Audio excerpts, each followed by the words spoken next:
Hello दोस्तों, नमस्कार।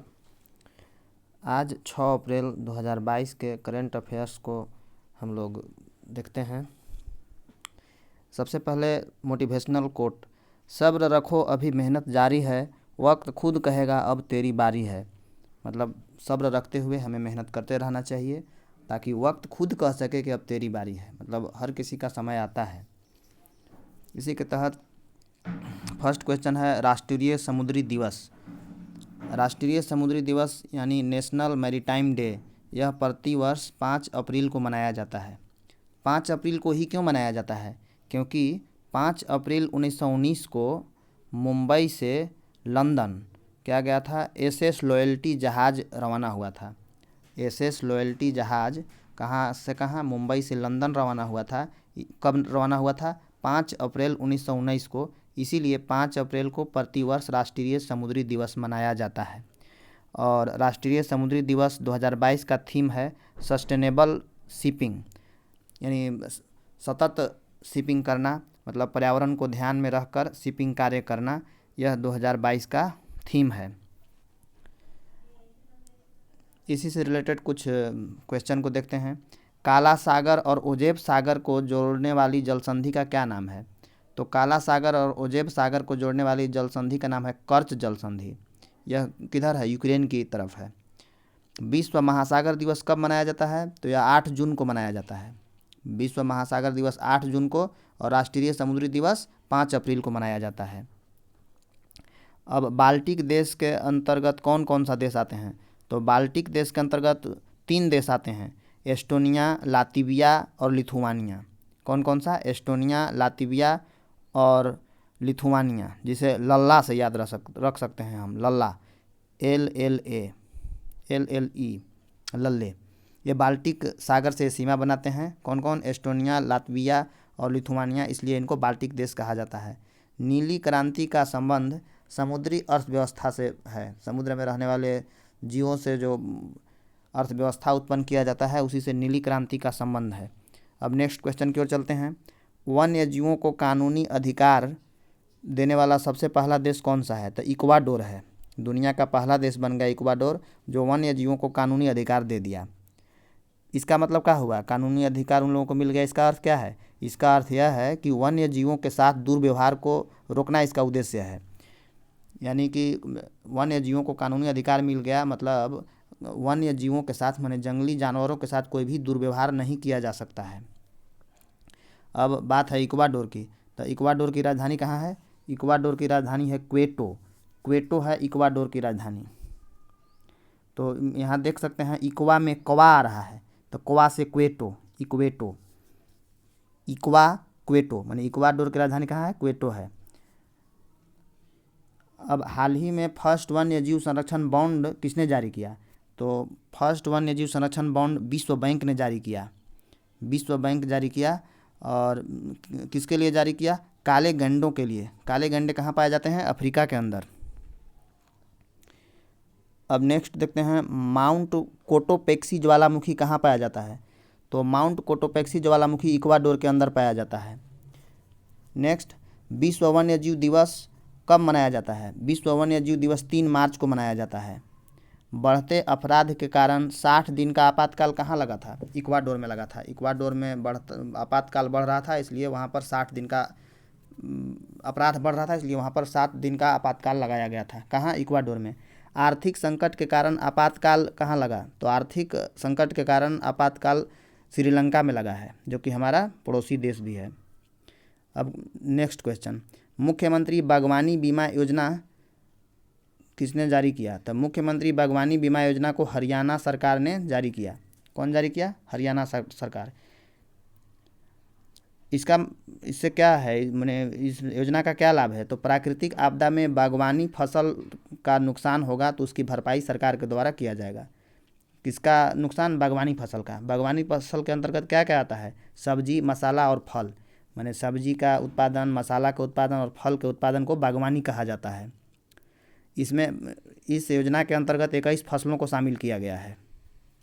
और किसान का अंशदान क्या होगा? किसान का अंशदान सब्जी के लिए 750 रुपया और फल के लिए 1000 रुपया होगा किसान का अंशदान। अब बात हरियाणा का है तो हरियाणा से रिलेटेड कुछ क्वेश्चन देख लेते हैं। भारत का पहला हेली हब कहाँ स्थापित किया गया? गुरुग्राम, हरियाणा में स्थापित किया गया है। पहला ग्रेन एटीएम कहाँ स्थापित किया गया है? तो ये भी गुरुग्राम में स्थापित किया गया है। और इंटरनेशनल सोलर अलायंस का हेडक्वार्टर यानी मुख्यालय कहाँ है? तो गुरुग्राम के अंदर है। मातृशक्ति उद्यमिता योजना हरियाणा सरकार ने शुरू किया था। मातृशक्ति उद्यमिता योजना यानी कि मातृशक्ति मतलब महिलाओं में उद्यमिता को बढ़ावा देने के लिए हरियाणा सरकार ने इस योजना को शुरू किया था। कौशल्या योजना छत्तीसगढ़ ने शुरू किया है, जिसके अंतर्गत दूसरी पुत्री संतान पर 5,000 रुपये दिया जाएगा। किसने शुरू किया? छत्तीसगढ़ ने शुरू किया। अंतर्राष्ट्रीय सूरज कुंड मेला का आयोजन कहाँ किया जाता है? तो अंतर्राष्ट्रीय सूरज कुंड मेला का आयोजन फरीदाबाद, हरियाणा में किया जाता है। इसका थीम राज्य कौन सा है? जम्मू कश्मीर इसका थीम राज्य है। और पार्टनर कंट्री है उज्बेकिस्तान। भारत और उज्बेकिस्तान के बीच कौन सा एक्सरसाइज होता है? तो डस्ट लीग एक्सरसाइज होता है। मेरी पॉलिसी मेरा हाथ अभियान किसने शुरू किया? तो मेरी पॉलिसी मेरा हाथ अभियान किसान को फसल बीमा योजना का लाभ देने के लिए शुरू किया गया है भारत सरकार के द्वारा। भारत और उज्बेकिस्तान के बीच एक्सरसाइज को डस्ट लीग एक्सरसाइज कहा जाता है। अब नेक्स्ट क्वेश्चन, विदेश सचिव। वर्तमान में विदेश सचिव कौन है? हर्षवर्धन श्रृंखला हैं। और इनके स्थान पर विनय मोहन क्वात्रा को अपॉइंट किया जाएगा भारत के विदेश सचिव के रूप में। विनय मोहन क्वात्रा वर्तमान में क्या है? नेपाल में भारत के राजदूत हैं वर्तमान में। ये फ्रांस में भी रह चुके हैं। अब कुछ अपॉइंटमेंट देख लेते हैं। FATF यानी फाइनेंशियल एक्शन टास्क फोर्स, इसका अध्यक्ष कौन है? T Raja Kumar. Financial action task force का मुख्यालय कहाँ है? पेरिस के अंदर। पेरिस कहाँ है? फ्रांस में। फ्रांस की राजधानी है पेरिस, और पेरिस सीन नदी के किनारे है। नेक्स्ट, PM आर्थिक सलाहकार परिषद का पूर्णकालिक सदस्य संजीत सान्याल है। PM आर्थिक सलाहकार परिषद का पूर्णकालिक सदस्य कौन है? संजीत सान्याल हैं। और इसके अध्यक्ष कौन है? विवेक देवरोय। UGC का अध्यक्ष कौन है? UGC यानी यूनिवर्सिटी ग्रांट कमीशन, इसके अध्यक्ष कौन है? जगदीश कुमार इसके अध्यक्ष हैं। और ये जगदीश कुमार इसके पहले अध्यक्ष बनने के पहले JNU के वाइस चांसलर थे, VC थे। और तो JNU का वर्तमान में VC कौन है? शांति Shri धूलीपुड़ी।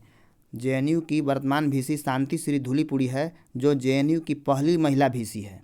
Most important question, JNU की पहली महिला VC कौन है यानी वाइस चांसलर कौन है? कुलपति कौन है? शांति श्री धूलीपुड़ी। फर्स्ट राष्ट्रीय समुद्री सुरक्षा समन्वयक किसे अपॉइंट किया गया है? तो फर्स्ट राष्ट्रीय समुद्री सुरक्षा समन्वयक G अशोक कुमार को अपॉइंट किया गया है। भारत के मुख्य आर्थिक सलाहकार कौन है? तो भारत के मुख्य आर्थिक सलाहकार अनंत नागेश्वरन हैं।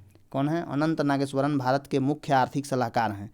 मुख्य आर्थिक सलाहकार का काम क्या होता है? मुख्य आर्थिक सलाहकार का काम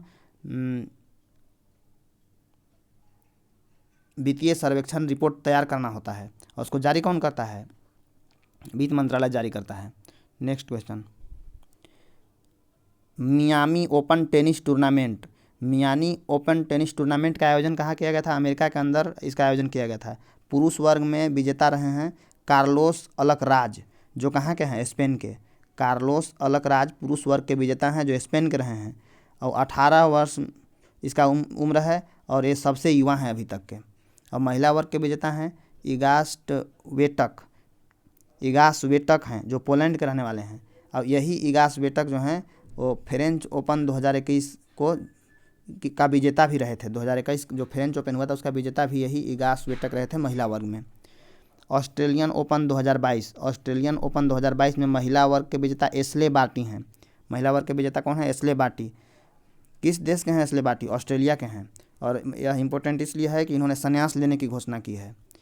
और पुरुष वर्ग के विजेता कौन है? Rafael Nadal. मोस्ट इंपॉर्टेंट नाम है राफेल नडाल। राफेल नडाल कहाँ के हैं? स्पेन के हैं। और 21 ग्रैंड स्लैम जीते थे, अभी तक का रिकॉर्ड है। एकमात्र टेनिस खिलाड़ी जो 21 ग्रैंड स्लैम जीते हैं। ये ऑस्ट्रेलियन ओपन 2022 के पुरुष वर्ग के विजेता हैं। स्विस ओपन बैडमिंटन टूर्नामेंट के विजेता कौन है? PV Sindhu. All England badminton championship, इसके विजेता कौन हैं? Viktor Axelsen all England badminton championship के विजेता हैं। और उप विजेता इसका कौन है? लक्ष्य सेन है। लक्ष्य Sen all England badminton championship के उप विजेता हैं। और ऑल इंडिया बैडमिंटन चैंपियनशिप के विजेता हैं लक्ष्य सेन।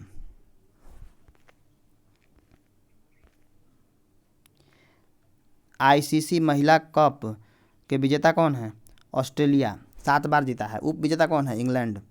अब नेक्स्ट क्वेश्चन है एक बुक बिरसा मुंडा के बारे में। बिरसा मुंडा को धरती आबा कहा जाता है, चमत्कारी बाबा कहा जाता है। ये झारखंड से संबंधित हैं और 1899 से 1900 के बीच छोटा नागपुर पठार यानी झारखंड में मुंडा विद्रोह का नेतृत्व किए थे बिरसा मुंडा। रांची जेल में इनका निधन हुआ था हैजा के कारण 9 जून 1900 ईस्वी को। और इन्हीं के नाम पर बिरसा मुंडा स्टेडियम, जो भारत का सबसे बड़ा हॉकी का स्टेडियम है, राउरकेला उड़ीसा में तैयार किया जा रहा है। बिरसा मुंडा स्टेडियम कहाँ तैयार किया जा रहा है? राउरकेला उड़ीसा में। किसके नाम पर है? बिरसा मुंडा के नाम पर है। इन्हीं के नाम पर, इन्हीं के बारे में एक बुक लिखा गया है। उस बुक का नाम है बिरसा मुंडा जनजातीय नायक। इसके लेखक कौन हैं? आलोक चक्रवाल। आलोक चक्रवाल लेखक हैं। बिरसा मुंडा जनजातीय नायक के लेखक हैं आलोक चक्रवाल। इसका विमोचन किसने किया? इसका लॉन्चिंग किसने किया? धर्मेंद्र प्रधान ने किया। धर्मेंद्र प्रधान कौन है? शिक्षा मंत्री हैं भारत के। और ये आलोक चक्रवाल कौन है? तो छत्तीसगढ़ में एक गुरु घासीदास यूनिवर्सिटी है जो बिलासपुर में है छत्तीसगढ़ में, उसके वाइस चांसलर है आलोक चक्रवाल। उन्हीं के द्वारा लिखा गया है बिरसा मुंडा जनजातीय नायक। और भारत का नवीनतम टाइगर रिजर्व गुरु घासीदास टाइगर रिजर्व, जो 53वां टाइगर रिजर्व है, ये भी छत्तीसगढ़ में है। और बिलासपुर जो था छत्तीसगढ़, यहाँ पर भारत का पहला ई लोक अदालत का गठन किया गया था। उन गलील ओरुवन ये तमिलनाडु के सीएम स्टालिन के आत्मकथा है। नेक्स्ट बुक है a little book of India. इसके लेखक रस्किन बॉन्ड हैं। नेक्स्ट है टॉम्ब ऑफ सैंड। इसके लेखक हैं गीतांजलि श्री। नेक्स्ट है संविधान, संस्कृति और राष्ट्र। इसके लेखक हैं कलराज मिश्रा। कलराज मिश्रा कौन है? राजस्थान के राज्यपाल हैं। शरण कुमार लिम्बाले को सरस्वती सम्मान दिया गया है। ये शरण कुमार लिम्बाले किसके लेखक हैं? सनातन उपन्यास। उपन्यास का नाम है सनातन, उसके लेखक हैं शरण कुमार लिम्बाले।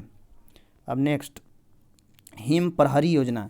हिम प्रहरी योजना का शुरुआत उत्तराखंड सरकार के द्वारा किया गया है। अब उत्तराखंड का सीएम कौन है? पुष्कर धामी। और इसका शुरुआत क्यों किया गया? अंतर्राष्ट्रीय सीमा बनाता है उत्तराखंड किसके साथ? चाइना और नेपाल के साथ। तो अंतर्राष्ट्रीय सीमा बनाने वाले ज़िले जो कि उत्तरकाशी जिला है, चमोली जिला है, पिथौरागढ़ है, ये तीनों जिला की सुरक्षा तथा यहाँ भारतीय नागरिकों को बसाने के लिए इस योजना का शुरुआत किया गया है। और इसी को इम्प्लीमेंट करने के लिए हिम प्रहरी दल तैनात किया जाएगा वहाँ पर। हिम प्रहरी दल जो सेना का जो अपॉइंटमेंट किया जाएगा, तो वहीं पर हिम प्रहरी दल को तैनात किया जाएगा।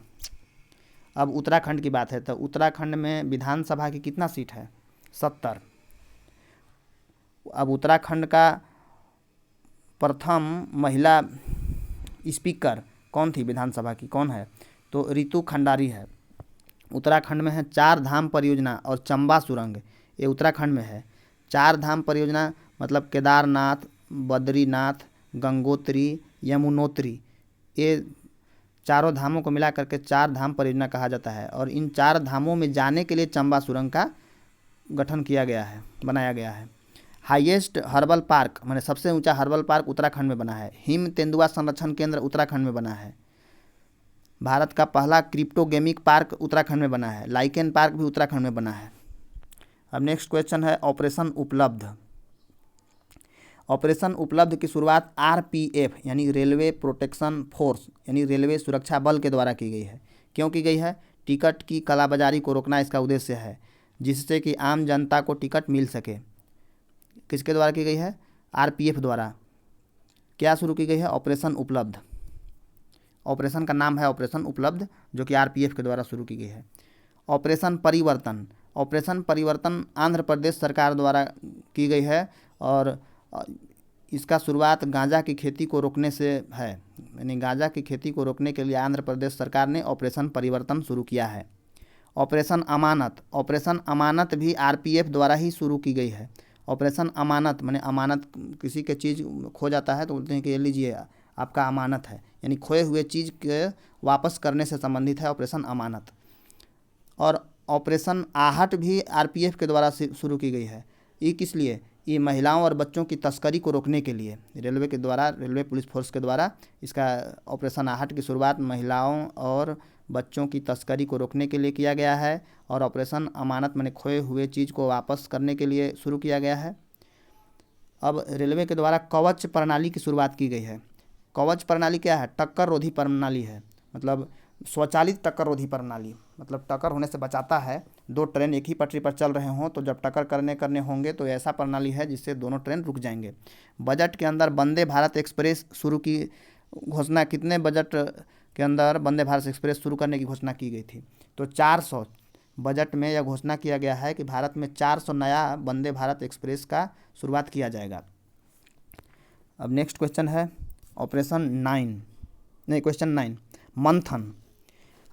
आइडियाथॉन है। आइडियाथॉन मतलब आइडिया रखने का स्थान है मंथन। ये किस लिए? नवाचार। किस चीज़ में नवाचार? प्रतिभूति बाजार। प्रतिभूति बाजार मतलब सिक्योरिटी मार्केट।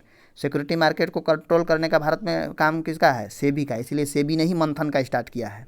सेबी महत्वपूर्ण संस्था है जिसका स्थापना 1988 में किया गया था। और सेबी में घोटाला हुआ तो इसलिए अधिनियम कब लाया गया? 4 साल बाद, 1992 में। 1988 में सेबी का स्थापना और 1992 में अधिनियम लाया गया। और सेबी के वर्तमान प्रमुख हैं माधवी पुरी बूच, जो कि सेबी के प्रथम महिला प्रमुख हैं। और एक है आरबीआई। आरबीआई का स्थापना 1 अप्रैल 1935 को किया गया था। अधिनियम कौन सा? 1934 का अधिनियम। इसका स्थापना किसके सिफारिश पर किया गया था? यंग हिल्टन आयोग के सिफारिश पर। यंग हिल्टन आयोग की सिफारिश पर आरबीआई का स्थापना किया गया था। यंग हिल्टन आयोग को शाही आयोग भी कहते हैं। और आरबीआई के वर्तमान गवर्नर हैं शक्तिकांत दास। आरबीआई के वर्तमान गवर्नर कौन है? शक्तिकांत दास हैं। शक्तिकांत दास 25वां नंबर के गवर्नर हैं आरबीआई के। अगला है इसरो। इसरो का स्थापना 15 अगस्त 1969 को किया गया था। इसरो का मुख्यालय कहाँ है? बेंगलुरु में। और इसरो के वर्तमान चेयरमैन कौन है? एस सोमनाथ, जो कि 10वां नंबर के चेयरमैन हैं। नेक्स्ट है डीआरडीओ। डीआरडीओ का स्थापना 1 जनवरी 1958 को किया गया था। और इसका मुख्यालय कहाँ है? दिल्ली के अंदर। इसके अध्यक्ष कौन है? सतीश रेड्डी। और वलस्य मूलम विज्ञानम इसका ध्येय वाक्य है। नेक्स्ट है सेंसेक्स। क्या है? सेंसेक्स बॉम्बे स्टॉक एक्सचेंज का सूचकांक है। सेंसेक्स बॉम्बे स्टॉक एक्सचेंज का सूचकांक है। निफ्टी क्या है? नेशनल स्टॉक एक्सचेंज का इंडेक्स है, मतलब सूचकांक है। भारत में 2 स्टॉक एक्सचेंज है, एक है बॉम्बे स्टॉक एक्सचेंज और एक है नेशनल स्टॉक एक्सचेंज। तो नेशनल का निफ्टी है और बॉम्बे का सेंसेक्स है। स्कैम 1992 फिल्म आधारित है। ये हर्षद मेहता स्कैम पर आधारित है, जो कि किस में हुआ था? बॉम्बे स्टॉक एक्सचेंज में हुआ था। एशिया का सबसे पुराना स्टॉक एक्सचेंज कौन सा है? बॉम्बे स्टॉक एक्सचेंज है। ईशान मंथन योजना। ईशान का अर्थ होता है उत्तर पूर्वी। उत्तर पूर्वी भारत से संबंधित है ईशान मंथन योजना। सेबी एक ऐप विकसित किया था, उस ऐप का नाम था सारथी app. Next question IT act नियम 2021। आईटी एक्ट नियम 2021 के तहत सूचना और प्रसारण मंत्रालय ने 22 यूट्यूब चैनल को ब्लॉक कर दिया, जिसमें से 4 पाकिस्तान के यूट्यूब चैनल हैं।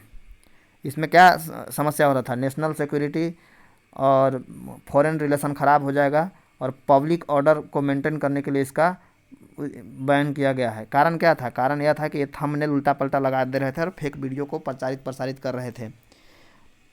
और Falguni Shah best children music album का पुरस्कार जीती और इसको प्रधानमंत्री नरेंद्र मोदी ने कॉन्ग्रेचुलेट किया, यानी बधाई दी। ये थे आज के महत्वपूर्ण करंट अफेयर्स। इन्हीं के साथ अब मैं अपनी वाणी को विराम देता हूँ। जय हिंद।